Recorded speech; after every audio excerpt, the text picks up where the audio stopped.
Today we are going to പുറത്തുനിന്ന് food കഴിക്കൽ. ഞാനിവിടെ വന്ന് കുറച്ച് കഴിഞ്ഞപ്പോൾ തൊട്ട് ഇങ്ങനെ പ്ലാൻ ചെയ്യുകയാണ്, ഈ സ്ഥലത്ത് പോയി ഫുഡ് കഴിക്കണം എന്ന്. പക്ഷേ പല പ്രതികൂല സാമ്പത്തിക സാങ്കേതിക കാരണങ്ങൾ ഇതുവരെ അത് നടന്നിട്ടില്ല. അതങ്ങനെ ഞാനിവിടെ വന്ന് കാല് കുത്തി കഴിഞ്ഞപ്പോൾ തുടങ്ങിയ യുദ്ധം ഇതുവരെ അവസാനിച്ചിട്ടില്ലെന്നേ.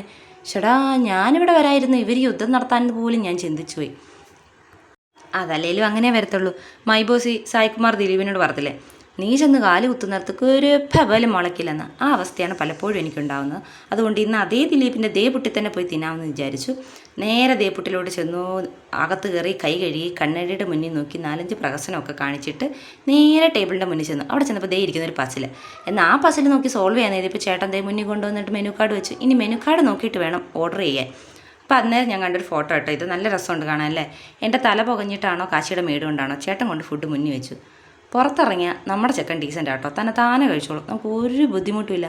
എന്നാൽ ഇതേ ചെക്കനെയും കൊണ്ട് പണ്ട് പുറത്തിറങ്ങിയ ഫുഡ് കഴിക്കാൻ വലിഞ്ഞിരുന്ന ഒരു ബാല്യവും എനിക്കുണ്ടായിരുന്നു. എന്ത് ഡീസൻ്റ് ആയിട്ടിരുന്ന് കഴിക്കുന്നു, ആഹാ എന്തൊരു ഭംഗി കാണാൻ. ആരുടെയും സഹായം വേണ്ട.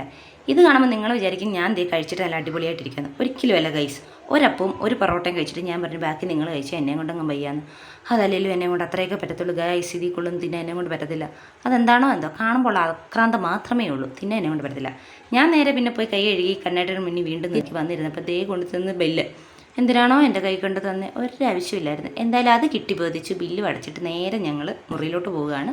അപ്പോൾ ഇന്നത്തേക്ക് ഇത്രയേ ഉള്ളൂ. Tata bye bye, see you. എന്തായാലും എൻ്റെ ചാനൽ ഇഷ്ടപ്പെട്ടാൽ നിങ്ങൾ സബ്സ്ക്രൈബ് ചെയ്യാനും ലൈക്ക് ചെയ്യാനും മറക്കരുത്. അപ്പോൾ ഓക്കെ.